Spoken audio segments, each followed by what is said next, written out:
Você já se perguntou o que acontece com a alma logo após a morte? Será que a consciência simplesmente se apaga ou continua ativa, lúcida, sentindo tudo à sua volta? Imagine acordar em um lugar que não é mais o mundo físico, mas também não é o céu que você esperava. Sons, formas, emoções, tudo parece real, mas diferente. É nesse exato momento que começa o primeiro ano da alma no plano espiritual. A doutrina espírita, por meio dos estudos de Allan Kardec, revela detalhes impressionantes sobre esse período inicial da vida após a morte.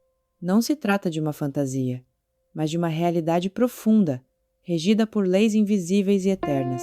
Para alguns, é o início da paz, para outros, o começo do tormento. Mas, afinal, você acredita que a alma continua consciente após a morte?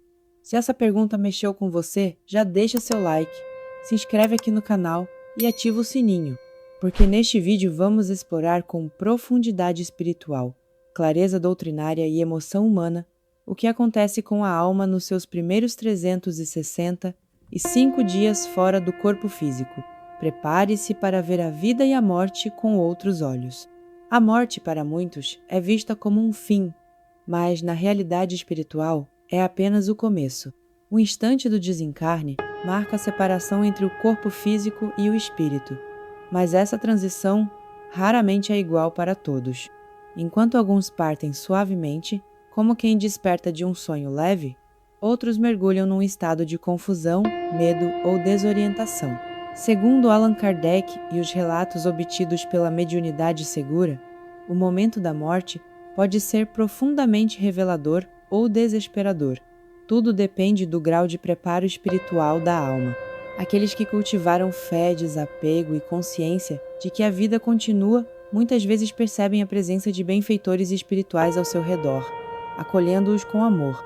Sentem leveza, lucidez e até alegria ao perceberem que continuam vivos. Por outro lado, há os que despertam no plano espiritual sem entender o que aconteceu. Olham para o próprio corpo inerte e não se reconhecem como desencarnados. Tentam se comunicar com os vivos, tocar objetos, chamar familiares, mas não obtêm resposta. Isso gera angústia, revolta, negação e estão espiritualmente vivos, mas presos à ideia de que ainda pertencem ao mundo físico.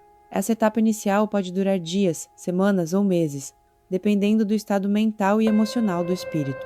Espíritos mais elevados são imediatamente amparados e conduzidos para colônias espirituais, onde passam por um processo de recuperação e orientação. Já os mais materializados permanecem em regiões de sombras, alimentando seus próprios conflitos internos. Essa transição é o verdadeiro despertar da alma. É quando ela se vê sem máscaras, sem distrações, diante daquilo que realmente é. E não há como fugir. Toda a verdade interior vem à tona. É nesse limiar, entre dois mundos, que começa o primeiro ano da alma desencarnada, um período de reencontro ou de perturbação, de lucidez ou negação. Um novo ciclo que revelará, dia após dia, o reflexo exato da vida que foi vivida. No mundo espiritual, nada se perde, nada se esquece, nada é ignorado. O primeiro ano da alma após a morte é profundamente marcado pelas ações que ela cultivou em vida. Não se trata de castigo ou recompensa no sentido humano, mas da manifestação natural da lei divina de causa e efeito, uma lei justa, silenciosa e imutável. Cada escolha, cada pensamento, cada sentimento deixa uma marca no espírito. Durante a vida física, muitos tentam esconder suas verdadeiras intenções por trás de palavras bonitas ou aparências respeitáveis, mas ao cruzar o limiar da morte, todas as máscaras caem. O espírito se vê diante de si mesmo com tudo o que construiu e destruiu, com tudo o que amou e feriu. Espíritos que viveram com bondade, humildade e esforço sincero para melhorar, mesmo com falhas, são recebidos com carinho no plano espiritual. Sentem alívio, paz e gratidão ao perceberem que sua conduta em vida os preparou para o que está por vir. Não significa perfeição, mas sim afinidade vibratória com planos mais elevados, o que permite o acesso imediato ao amparo dos mentores espirituais. Já aqueles que viveram dominados pelo egoísmo, pelo orgulho, pela indiferença ao próximo, enfrentam uma realidade muito diferente. A vibração pesada que carregam os atrai para regiões densas, sombrias, onde encontrarão o reflexo de seus próprios vícios, culpas e desequilíbrios. Não há punição imposta, o que há é consequência inevitável. A consciência espiritual, ao se libertar das limitações do corpo físico, amplia sua percepção, e então o espírito compreende com clareza os impactos de seus atos, os corações que feriu, as oportunidades que desperdiçou, as bênçãos que ignorou. Essa revelação pode gerar profundo arrependimento ou resistência, conforme o grau de maturidade espiritual. No plano espiritual, o que determina o lugar e as experiências da alma não é quem ela foi aos olhos dos outros, mas quem ela é em essência. E é por isso que o primeiro ano após a morte é tão revelador. Ele não castiga, ele apenas mostra. Mostra com exatidão o que se semeou, e agora começa a ser colhido. Nem todos os espíritos aceitam de imediato que morreram. Para alguns, a ideia de que a vida acabou é tão insuportável que preferem acreditar que tudo é apenas um pesadelo. Esses espíritos permanecem presos à Terra, não por castigo, mas por afinidade vibratória com tudo aquilo que não conseguiram desapegar pessoas, objetos, vícios, status, bens materiais. É um sofrimento silencioso e profundo. Eles andam pelas mesmas ruas, entram nas casas que amavam, sentam-se nos mesmos cantos, mas ninguém os vê. Tentam falar com familiares, abraçar filhos, pedir ajuda e são ignorados. Essa ausência de resposta os enlouquece. Gritam, choram, imploram e nada acontece. Estão entre os vivos, mas não pertencem mais ao mesmo plano. Esse estado é chamado de perturbação espiritual. Kardec o descreve como um período em que o espírito não compreende sua nova condição.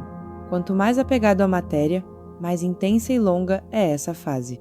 O espírito que negou a vida espiritual em vida agora nega a própria morte, recusando-se a enxergar os sinais evidentes da sua nova realidade. Alguns permanecem junto aos seus corpos no velório, desesperados tentando impedir o enterro. Outros vagueiam sem rumo, revivendo cenas do passado em ciclos repetitivos. É como um sonho confuso e interminável, onde o tempo parece não existir e o sofrimento nasce da própria ignorância. Só quando esse espírito começa a aceitar que algo mudou, é que a ajuda espiritual pode se aproximar. Os benfeitores não invadem o livre-arbítrio. Eles esperam o momento em que a alma, mesmo em dor, abre-se ao amparo. E esse momento pode levar dias, meses ou muito mais. O primeiro ano da alma pode ser para muitos um período de negação profunda, mas mesmo na escuridão da ilusão, a misericórdia divina nunca os abandona. Há sempre um mentor por perto, esperando o despertar da consciência, o primeiro passo para a libertação. Nem todas as almas desencarnadas vivem a dor da negação. Muitas despertam com serenidade, conscientes de que a vida continua e de que o corpo foi apenas um instrumento temporário. Essas almas experimentam uma transição suave, amparadas por mentores espirituais e envolvidas por uma sensação profunda de acolhimento e paz. A chave dessa experiência está na aceitação. Espíritos que em vida já alimentavam valores espirituais como a fé, o amor ao próximo, o desapego e a humildade tendem a compreender com mais facilidade sua nova condição. Mesmo que sintam saudades dos entes queridos ou da vida terrena, sua confiança no amparo divino os permite seguir adiante com mais leveza. Muitos desses espíritos relatam reencontros emocionantes com familiares desencarnados que os aguardavam com amor e alegria. Sentem o perfume do lar espiritual, escutam melodias que acalmam a alma, percebem a presença dos mentores que os orientam com doçura. Não há medo, não há solidão, apenas gratidão por saber que a jornada não acabou. Esse acolhimento inicial é fundamental para a adaptação no plano espiritual. Em centros de recuperação, escolas e colônias espirituais, o espírito aprende sobre sua nova realidade, recorda vivências anteriores e compreende as lições que a última encarnação trouxe. Começa então uma nova etapa, o aprendizado consciente fora da matéria. A aceitação abre caminhos. Onde antes havia confusão, agora há clareza. Onde havia resistência, surge a entrega. O espírito não apenas entende que desencarnou, mas reconhece a importância de continuar evoluindo. Esses primeiros passos dados com fé e coragem permitem que o espírito avance. Ele não fica preso ao passado nem aos erros cometidos. Ele compreende que tudo é oportunidade de crescimento, e essa atitude interior faz toda a diferença nos primeiros 12 meses após a morte. A jornada da alma, quando guiada pela aceitação, transforma o luto em renascimento e o desencarne em um novo começo. Enquanto alguns espíritos encontram paz e aceitação, muitos outros enfrentam um sofrimento profundo, causado pelos apegos que carregaram em vida. Esses espíritos permanecem presos aos desejos e vícios que os dominaram, como correntes invisíveis que os prendem à matéria e ao mundo físico. O apego pode ser emocional, material ou até mesmo relacionado a prazeres e hábitos que fizeram parte da existência terrena. Para esses espíritos, a morte não representa libertação, mas sim o prolongamento da angústia. Sem conseguir se desligar dos prazeres terrenos, continuam buscando a sensação de prazer e satisfação, mesmo que isso seja impossível na dimensão espiritual. É comum que espíritos viciados tentem se conectar com os vivos, na tentativa de sentir novamente essas sensações que perderam. Eles procuram atrair energias através de obsessões, influenciando pensamentos e sentimentos daqueles a quem se apegam. Essa ligação, entretanto, só intensifica o sofrimento de ambos os lados. Essas almas vivem em um ciclo doloroso, onde o desejo de se libertar se mistura à resistência interna em aceitar a nova realidade. Muitas vezes, a negação se transforma em revolta, tristeza e solidão. Sem o auxílio de benfeitores e da prece dos vivos, a jornada pode se prolongar, aumentando o peso dessas correntes espirituais. Porém, a doutrina espírita nos ensina que o sofrimento desses espíritos não é eterno, nem sem propósito. Ele é uma ferramenta de aprendizado, um chamado para a reforma íntima e a mudança de hábitos. Aos poucos, mesmo os mais apegados podem despertar para a necessidade de desapego, aceitação e perdão. A misericórdia divina jamais abandona essas almas. Com paciência e amor, os mentores espirituais aguardam o momento certo para conduzi-las à libertação, iniciando um caminho de transformação profunda, que pode durar meses, anos ou até mesmo outras encarnações. Existem espíritos que, durante a vida, negaram ou simplesmente não acreditaram na existência da vida após a morte. Para eles, a morte física é um evento tão distante e estranho que não conseguem compreender sua nova condição. É como se entrassem em um profundo sono, um estado de letargia espiritual conhecido como sono espiritual. Nesse estado, o espírito permanece adormecido, alheio à realidade espiritual ao seu redor.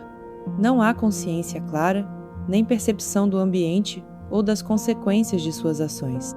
É um período de suspensão, onde o espírito parece desligado, aguardando um despertar, que pode ocorrer somente após muito tempo. O sono espiritual é uma forma de proteção da própria alma. Para aqueles que rejeitam a vida espiritual, esse estado evita o choque brutal da verdade, permitindo que o espírito se recupere em um tempo próprio. Entretanto, essa pausa pode ser longa, e a alma pode permanecer sem evolução, incapaz de progredir ou receber auxílio imediato. A doutrina espírita explica que, após esse período de letargia, o espírito é gradualmente despertado pelas circunstâncias que podem incluir a reencarnação em uma nova existência física ou a intervenção dos benfeitores espirituais. O despertar traz a oportunidade de rever a própria história, aprender com os erros e iniciar um novo ciclo de crescimento. Assim, o sono espiritual não é um estado definitivo, nem uma condenação eterna. É uma etapa que reforça a misericórdia divina, que respeita o ritmo e o tempo de cada alma. Mesmo aqueles que parecem estar adormecidos no plano espiritual são amparados, aguardando o momento certo para retomar sua jornada evolutiva. Este é mais um aspecto do primeiro ano da alma que nos mostra a infinita paciência e amor do Criador, que nunca abandona nenhum de seus filhos. A vida espiritual não acontece isoladamente. Ela está profundamente ligada ao mundo dos vivos. As vibrações, pensamentos e sentimentos das pessoas ainda presentes no plano físico exercem uma influência direta sobre os espíritos desencarnados, especialmente durante o primeiro ano após a morte. Quando familiares e amigos oram, enviam bons pensamentos e praticam o desapego, criam uma energia positiva que ampara e fortalece a alma do desencarnado. Essa rede de amor e fé atua como um farol, guiando o espírito para regiões mais elevadas e facilitando sua adaptação à nova realidade. Por outro lado, sentimentos negativos como o rancor, a raiva, a inveja e a fixação na perda criam uma atmosfera pesada que pode atrasar o progresso do espírito. Apegos excessivos, pedidos insistentes e energias densas acabam atraindo o espírito para ambientes menos harmoniosos, dificultando seu processo de aceitação. É por isso que a oração e o desapego sincero são ferramentas poderosas na assistência espiritual. Eles não apenas aliviam o sofrimento do espírito desencarnado, mas também contribuem para o equilíbrio emocional dos vivos. Além disso, a comunicação mediúnica é um canal especial onde esses intercâmbios acontecem de forma consciente e orientada. Através dos médiuns, os espíritos podem receber mensagens, conselhos e amparo, quebrando o véu do esquecimento que os protege das dores imediatas da nova condição. Esse véu é um mecanismo natural que impede que o espírito recorde imediatamente todas as dificuldades e responsabilidades do plano espiritual, dando-lhe tempo para se adaptar gradualmente. Assim, a interação entre vivos e desencarnados é fundamental para o processo de evolução e cura da alma nos seus primeiros 365 dias fora do corpo físico. Chega um momento no primeiro ano após a morte em que a alma desencarnada enfrenta sua maior prova, a escolha entre a negação, a compreensão ou a aceitação plena da nova realidade. Essa decisão é fundamental, pois define o caminho que a alma seguirá na sequência de sua jornada. Alguns espíritos permanecem presos na negação, recusando-se a admitir a separação do corpo físico e a necessidade de mudanças internas. Outros alcançam a compreensão, reconhecem sua condição, porém ainda carregam dúvidas e medos. Já os que chegam à aceitação plena, sentem a paz que nasce do entendimento profundo da continuidade da vida e do amor divino que nunca abandona. Nesse processo, muitos espíritos recebem missões temporárias para auxiliar no próprio aprimoramento ou na ajuda aos vivos. São tarefas que envolvem aprendizado, reparação e serviço, permitindo que a alma desenvolva virtudes e resgate débitos passados antes de uma nova reencarnação. Essas missões reforçam a ideia de que a morte não é um ponto final, mas uma etapa da eterna caminhada da alma rumo à perfeição. E então, uma pergunta importante fica para você. Se você morresse hoje, estaria pronto para essa transição? Refletir sobre isso não é apenas imaginar o fim, mas entender que a vida presente é uma oportunidade única para construir uma existência de valores, amor e crescimento espiritual. O verdadeiro julgamento está no confronto da alma consigo mesma, e o primeiro ano após a morte revela com clareza o reflexo das escolhas feitas aqui. Prepare seu coração, cultive a fé e o desapego. Assim, quando chegar a hora, sua alma poderá seguir livre, consciente e serena rumo a um novo começo. Se esse vídeo tocou seu coração e despertou sua reflexão, deixe seu like e compartilhe para que mais pessoas possam conhecer essa verdade espiritual. Inscreva-se no canal para acompanhar conteúdos que trazem luz, esperança e conforto para a alma. E nos comentários, conte para nós. Você está preparado para essa jornada da alma? Sua participação faz toda a diferença nessa caminhada de aprendizado e evolução. Vamos juntos transformar o presente para um futuro de paz